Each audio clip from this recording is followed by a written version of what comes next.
O Lula estava fazendo um discurso, estava apresentando para a sociedade brasileira a Lei Paulo Gustavo, né?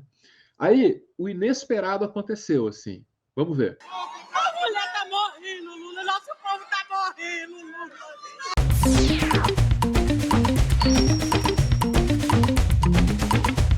Lula falando lá da Lei Paulo Gustavo, o inesperado acontece. O que é o inesperado? Vídeo. Traga ela aqui.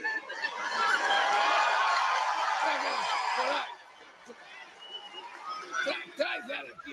Traga ela aqui. Uma moça que tentava chamar a atenção dele, né? E se mostrava disposta a subir naquele palco ali. Vem cá, suba aqui. Sobe ela, moça. Vem, senhora. Você ouve um ruído, talvez difícil de interpretar, mas é ela chorando. A mulher tá morrendo, Lula. Nosso povo tá morrendo, Lula.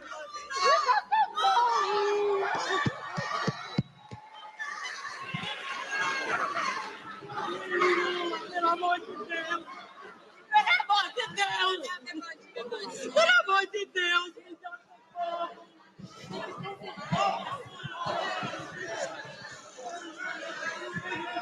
Tá morrendo.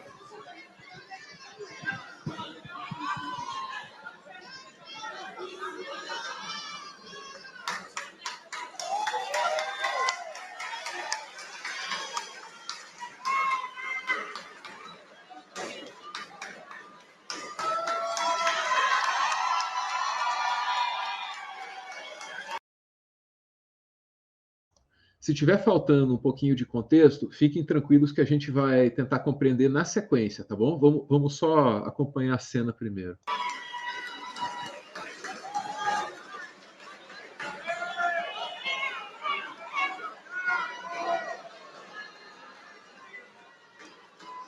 Como você acompanha aí, o presidente Lula participa de solenidade em Salvador para regulamentar aí o decreto, assinar a regulamentação do decreto que trata da Lei Paulo Gustavo. A Lei Paulo Gustavo é de 8 de julho de 2022 e será regulamentada agora pelo presidente. O título rende homenagem ao ator e humorista que faleceu em 2021, vítima de Covid-19. Um investimento direto de 3,8 bilhões de reais é o maior da história do país destinado ao setor cultural. Você quer que eu tire isso aqui?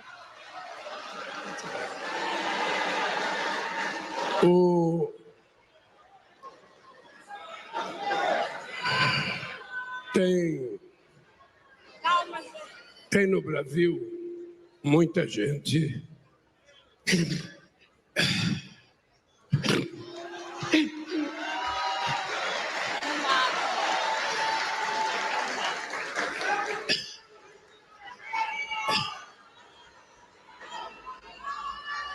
essa mulher, ela representa um pouco daquilo que passa o povo brasileiro. Esse país tinha dado um salto de qualidade. Esse país tinha se transformado no país mais alegre do mundo. Esse país tinha se transformado no país mais otimista do mundo. Esse país tinha gerado em 13 anos 22 milhões de empregos com carteira profissional assinada. Esse país tinha aumentado o salário mínimo em 74%. Esse país tinha feito a maior revolução educacional de investimento em ciência e tecnologia, em universidade e no próprio ensino fundamental e escola técnica. Esse país chegou a ser a 6ª economia do mundo. Mas me parece que o destino nos jogou uma praga de gafanhoto, que em apenas 4 anos destruíram tudo o que nós fizemos. Esse país gerou mulheres como essa desesperada. Tá. A gente cede à emoção do momento, né? Mas por trás disso tem uma tristeza muito grande mesmo, né? Não tem como sair da sensação. Se você olha para uma cena dessas aqui e pensa em chamar a gente de sensacionalista, né? Evoca a sensação mesmo. Vamos saber quem é essa pessoa que subiu ali? Do UOL. Ana, poderia, por gentileza, proceder com a leitura? Daí eu vou pausando? Você me ajudaria? Um texto ali da... Rosimeire dos Santos Silva é a mulher que subiu ao palco hoje em evento em Salvador com uma reivindicação para o presidente Lula, do PT.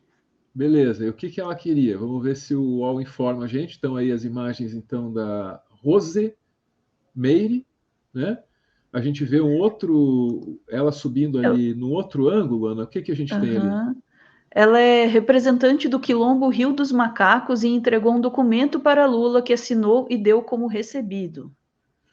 E nas imagens a gente vê ela subindo ali por um outro ângulo, né? Agora dá para ele que põe ela para cima, é isso então? Tá. Ah, olha lá, tá. Ele consentiu que ela subisse, né? Beleza. Não, acho que isso é importante a gente informar, né? Importante até pela Rosimeire. Por que ela foi lá? Vamos ver. Explica, né? No documento, a comunidade faz reivindicações e expõe a falta de políticas públicas como saneamento básico, educação, entre outros. Tá, e aí a gente vai seguindo, já vendo ali as imagens do UOL, do momento em que o Lula recebe, né?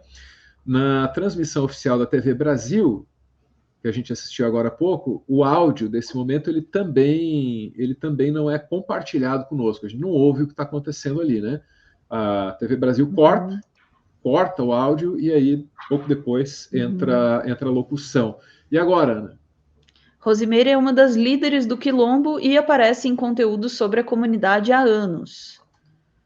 Ah, então a Rosimeire, ela é uma ativista, né? E isso é normal. As plateias daqueles discursos do Lula são formadas por pessoas socialmente engajadas com essa ou aquela causa. Rosimeire, portanto, não é exceção. Seguimos. É normal, né? Quem é que vai ver discurso político? É quem está, de alguma forma, engajado relacionado na política, à política. Temos agora o documento. A foto mostra parte do documento com a assinatura de Lula.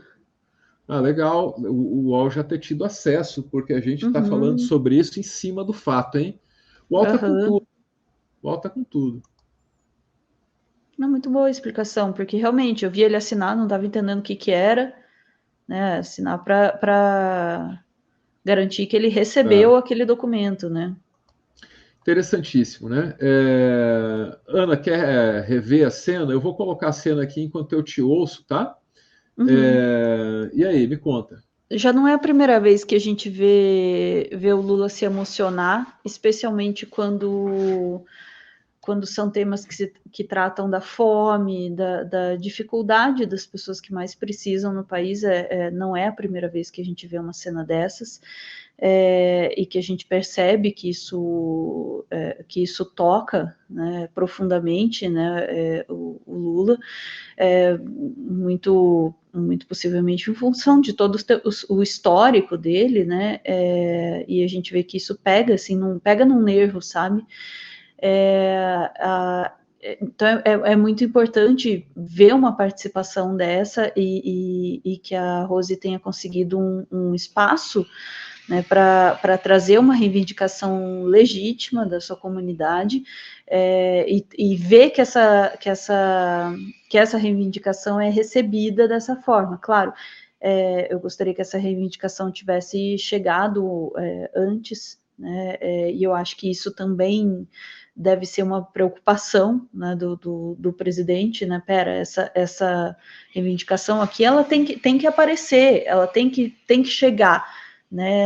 Ela não entende o que eu quero dizer? Ela não deveria estar extravasando neste momento, porque isso é uma coisa premente, é uma coisa que diz respeito à sobrevivência das pessoas. Então eu entendo o impacto que isso tem, né, quando chega dessa forma, num momento de desespero, e esse desespero é um sintoma de tudo que a gente passou nos últimos anos. E aí, desculpa, vai parecer que eu tô... vão dizer, Peteoro, você está defendendo o Lula e tudo mais. Mas é difícil não fazer a comparação, e daí para isso eu vou trazer uma mensagem do chat, mas eu concordo, porque eu estava pensando exatamente isso. Né, a Lohane diz, olha, a gente tinha um presidente que, diante da morte de 700 mil pessoas por Covid, dizia, e daí eu não sou coveiro. E agora a gente tem um presidente que chora diante da infelicidade do seu povo. E mais do que isso, a gente tinha um presidente que dizia, eu não sou coveiro diante da morte das pessoas, que imitava pessoas sem ar diante de uma epidemia de um vírus respiratório, e que as únicas vezes em que apareceu chorando eram os momentos em que ele estava sendo perseguido, entre aspas, né? Era para dizer, estou sendo perseguido pela mídia, estou sendo acusado de crimes, e aí ele aparecia chorando. Era isso que comovia e ainda continua, né, a comover o Bolsonaro. Ele apareceu chorando quando? Quando a Polícia Federal bateu na porta da casa dele. Quando as pessoas estavam morrendo, não. Então você pode dizer, mas a cena do Lula chorar diante da... Considere isso, se você quiser. Eu particularmente não considero, mas considere isso se você quiser, que é cena. As pessoas escolhem diante do que elas querem fazer cena. E no mínimo, a gente tem um presidente que escolhe, de novo, eu não acho que ele escolha, mas a gente tem um presidente que escolhe fazer cena, escolhe chorar diante da fome, e não diante da Polícia Federal batendo na sua casa.